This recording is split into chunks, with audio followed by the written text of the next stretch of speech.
단어를 막 들려주면서 가르쳐줘도 소용이 없다고요. 그렇다면 저 이지쌤은 우리 아이와 함께 이것 단계부터 시도해 볼 거예요. 이지아이. 안녕하세요. 이지아이 이지쌤입니다.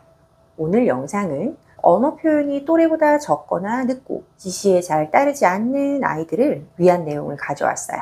오늘 영상을 통해서 우리는 첫 번째, 아이가 지시를 잘 따르지 않는 이유와 두 번째, 아이의 언어 표현을 촉진시키기 위해 정말 필요한 이것, 그리고 세 번째, 이것을 높이기 위한 방법을 알아볼 겁니다. 그 이것이 대체 무엇이냐고요? 바로 말씀드릴게요. 청각적 주의력이에요. 영상 보시는 여러분, 청각적 주의력이라고 혹시 들어보셨을까요? 이 청각적 주의력을 어떻게 생각하고 계세요? 청각이 소리를 듣는 거고 거기에 주의력이 붙었으니까 소리를 잘 듣는 능력 정도로 생각하실 수도 있을 것 같아요. 근데 이게 진짜 중요하거든요. 아이가 지시 수행이 어렵거나 언어 표현이 적다면 우리 아이에게 이걸 꼭 연습하는 시간이 필요해요. 이지쌤, 그런데 우리 아이는 집중할 때 보면 되게 집중을 잘해요. 라고 말씀하시는 분도 계실 것 같아요. 우리가 일상에서 주의력과 함께 자주 쓰는 단어가 바로 이 집중이라는 단어인데요. 주의, 집중. 잘 파악하고 가셔야 해요. 우리 아이를 한번 잘 보세요. 아이가 좋아하는 거 있잖아요. 모래놀이를 한다든지 만들기라든지 TV를 본다든지 이럴 때 보면 아이가 집중을 되게 잘해요. 즉 자기가 좋아하는 활동은 누가 시키지 않아도 잘 집중해요.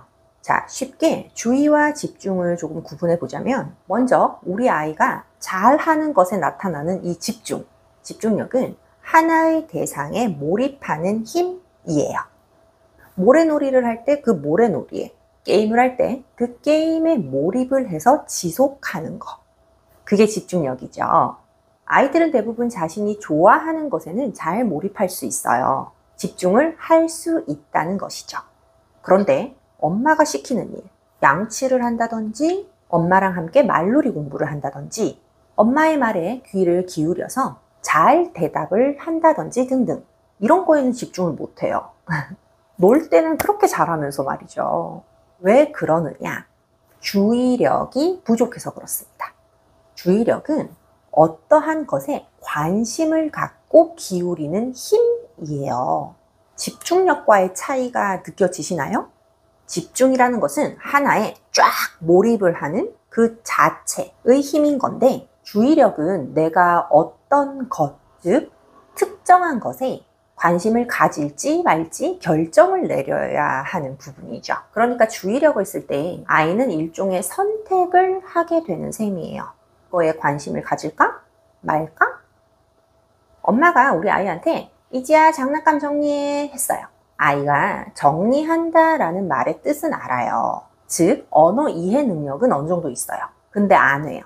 엄마의 말에 관심을 갖지 않기로 선택한 것이죠. 그럼 엄마는 이런 행동들을 보면서 우리 아이의 주의력이 좋지 않다, 지시 수행을 잘 하지 않는다 라고 느끼게 되어요. 또 엄마가 아이한테 말을 좀 가르쳐 주려고 막 이것저것 장난감들을 들고 왔어요. 자, 이제 엄마랑 같이 놀아볼까 하고 있는데 아이가 잠깐은 만지면서 흥미를 보이다가 또 다른 걸 만지고 그리고 일어나서 좀 뛰어다녔다가 또 다른 거 갖고 놀고 이래요. 아이는 순간순간 이것에 관심을 갖기로 선택했다가 또 옆에 다른 자극이 들어오니까 그걸 선택하는 거예요. 이 말인즉슨 아이가 옆에서 뭘 하다가 이렇게 옆에서 들어오는 자극을 무시하지 않기로 선택했다는 말도 되죠. 엄마가 비행기를 들고 왔는데 몇 초 이렇게 만지다가 옆에 있던 버스 장난감이 눈에 들어왔어요. 이때 아이가 이 비행기에 계속 몰입해야지 라는 선택을 하지 않고 들어온 자극, 즉 버스를 무시하지 못하고 바로 옮겨가는 거예요. 이게 주의력이 낮은 상태입니다. 주의력이 낮다는 것은 내가 어떤 거에 일정 관심을 가져야겠다라고 마음을 먹고 그것에 관심을 계속 기울여야 하는데 자극이 옆에서 들어오면 그 결심이 와르르르 무너지고 새 자극에 이끌리는 것이에요. 이지쌤이 집중력과 주의력에 대한 이야기를 조금 했어요. 주의력은 아이가 하루하루 커가면서 조금씩 발전해 가야 하는 영역이에요. 아주 어린 아이는 주의력이 짧기 때문에 이거 가지고 놀았다가 저거 가지고 놀았다가 할 수 있어요. 그런데 우리 아이가 어린이집을 다니고 유치원을 다니면서 여러 사회생활을 하게 되잖아요. 이러면서 우리 아이는 내가 좋아하는 것에만 집중을 발휘하는 게 아니라 그 때에 맞춰서 집중을 해야 하는 것을 선택해서 집중을 해야 하는구나 라는 것을 배워나가게 되어요. 예를 들어서 어린이집에서 산책을 갑니다. 아이가 제일 좋아하는 시간이에요. 산책 가서 꽃도 보고 개미들 구경도 하고 너무 재밌습니다. 몰입을 해서 그 시간을 집중해서 보내요. 그러고 나서 이제 산책 시간이 끝났습니다. 선생님이 자 여러분 우리 이제 들어가요 해가지고 어린이집으로 들어가서 이제 책상에 앉아 그림 그리기 시간이에요. 선생님이 방금 산책하면서 본 개미를 그려봅시다 그래요. 근데 우리 아이는 그림 그리기 시간은 싫거든요. 그래도 내 사회생활 속에서 지금은 그림 그리기 시간이기 때문에 이 시간에 집중을 좀 해서 그림을 그려야 한다는 걸 깨달아 간다는 거예요. 그래서 조금 재미는 없지만 색연필을 들고 와서 끄적끄적 합니다. 그렇게 보내다 보면 그 속에서의 재미를 찾게 되어요. 처음에는 관심이 없어서 안 한다고 했는데 막상 계속해 보다 보니 재미가 있는 경험. 여러분도 어릴 적에 한 번쯤은 겪어보지 않으셨어요? 저 이지쌤은 공기놀이가 그랬었는데요. 초등학교 시절 때 반에서 여자애들 사이에서 공기놀이가 유행을 했어요. 근데 제가 너무 그 공기를 너무 못해가지고 맨날 그거는 안 하거나 아니면 편 나눠서 할 때는 이제 깍두기로 들어갔었던 경험이 있어요. 근데 나중에는 이 공기를 하다 보니까 실력이 좀 늘게 되니까 쉬는 시간마다 제가 먼저 아이들한테 공기놀이를 하자고 하고 있더라고요. 이렇게 주의력은 원래부터 높고 낮은 것으로 100% 다 결정나는 것이 아니라 아이가 커가면서 사회생활과 일상생활을 보내면서 충분히 발달할 수 있습니다. 그래서 오늘은 주의력 중에서도 언어 발달에 매우 중요한 청각적 주의력을 이야기하기로 했잖아요. 앞에서 주의력이 어떤 일에 관심을 갖고 기울이는 힘이라고 말씀을 드렸는데요. 그럼 청각적 주의력은 어떤 소리에 관심을 갖고 주의를 기울이는 힘이라고 볼 수 있겠죠. 아이가 아직 표현이 조금 부족하거나 지시 수행 능력이 부족하다면 이 청각적 주의력을 키워주세요. 엄마의 말소리에 관심을 갖고 귀를 기울일 수 있도록 만들어 주셔야 해요. 어떻게 할 수 있을까요? 좋아하는 것에만 집중하는 우리 아이. 엄마의 목소리에도 관심을 기울여야 한다는 점을 지금부터 한번 가르쳐 줘 볼게요. 어떤 소리에 관심을 갖고 귀를 기울인다는 것은요. 내가 무시해야 하는 소리와 집중해야 하는 소리를 구분할 수 있어야 한다는 것이에요. 그런데 지금 우리 아이는 자기 입장에서 자기가 좋아하는 소리는 집중하고 재밌지 않은 소리는 무시하고 있는 상황이란 말이에요. 그래서 장난감을 가지고 놀거나 TV를 볼 때 더욱더 엄마의 지시는 안 듣고 있을 겁니다. 그래서 할 수 있는 첫 번째는 아이의 이름이에요. 우리 언어치료사들은 이를 호명 반응이라고 이야기하는데요. 오늘부터 아이의 이름을 부르면 아이가 무조건 네 혹은 응 이렇게 대답할 수 있도록 해주세요.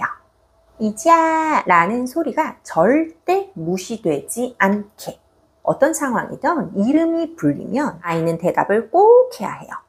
아이 이름을 불렀는데 우리 아이가 대답을 안 한다고요? 하시던 일을 멈추고 아이한테 가서 네 해야지. 엄마 봐봐. 따라 해봐. 이렇게 꼭 가르쳐 주시고 아이에게 확답을 받아주세요. 오늘부터 무조건 아이가 청각적으로 이름을 들으면 꼭 대답하게 가르치기. 두 번째, 아이가 모르는 단어나 문장 말고 지금 현재 우리 아이가 아는 단어나 문장 따라 말하기. 이 시간을 매일매일 조금씩 가져주세요. 아이를 앉혀두고 아이가 지금 할 수 있는 단어나 문장 있죠? 그걸 들려주고 엄마 똑같이 따라해봐 하는 시간을 가지는 것이에요. 아이가 지금 현재 표현 능력이 조금 미숙하다 보니 새로운 단어를 많이 가르쳐 주시려고 하는 경우가 많은데 그 활동도 물론 좋지만 아이의 청각적 주의력을 높여주기 위해서는 엄마의 목소리를 무시하지 않고 잘 반응할 수 있는 연습 시간도 필요해요. 그래서 아이가 잘 알기 때문에 따라할 수 있는 걸로 따라 말하기 시간을 매일 조금씩 꼭 가져주세요. 세 번째, 아이가 아는 단어나 문장을 준비해서 듣고 고르기 연습하기. 예를 들어서 우리 아이 앞에 컵과 버스 그리고 숟가락을 놔두고 엄마가 아이에게 이지야 컵 줘봐 하시는 거예요. 이때 아이가 버스와 숟가락, 컵 이 세 가지를 모두 다 아는 상태라고 가정할게요. 근데 아이가 엄마 말을 무시하고 버스를 잡아서 혼자 이렇게 가지고 놀아요. 자기는 이 세 가지 물건 중에서 버스를 제일 좋아하고 관심 있어 하거든요. 그때 엄마가 이지야 엄마가 컵 줘 했지? 하면서 아이가 컵을 엄마에게 이렇게 잡아서 줄 수 있도록 해주세요. 여러 번 연습하면서 아, 엄마 말을 듣고 그걸 줘야 하는구나. 이 작업에 아이가 관심을 가질 수 있게 도와주시는 겁니다. 중요한 건 아이가 이 활동을 몰라서 가르친다는 것이 아닙니다. 이 활동들을 하면서 엄마 말에 귀를 기울이고 반응해야 하는구나. 엄마 목소리에 내가 주의를 기울여야 하는구나. 내가 좋아하는 소리만 듣는 게 아니라 엄마 목소리, 어른 목소리는 내가 관심을 가져야 하는 소리구나 라는 걸 아이가 깨닫도록 해주어야 한다는 점이 키포인트예요. 지금 현재 재밌는 것에만 집중하는 것이 아니라 아이가 발달하면서 필요한 것에도 집중할 수 있도록 가정 환경을 지속적으로 만들어주세요. 그렇게 해주신다면 아이는 그 배움 속에서 또 다른 재미를 찾아갈 수 있을 거예요. 무엇보다 청각적 주의력이 높아진 아이들은 부모와 상호작용할 기회도 많아지고 이를 통해 엄마 아빠의 사랑을 아이가 온전히 더 느낄 수 있어요. 네, 오늘은 저 이지쌤과 함께 청각적 주의력의 중요성에 대해서 한번 알아보았는데요. 영상 내용 도움이 되셨을까요? 만약 도움이 되셨다면 구독과 좋아요 부탁드리고요. 그럼 저 이지쌤은 다음번에도 유익하고 도움되는 내용으로 찾아뵙도록 하겠습니다. 감사합니다.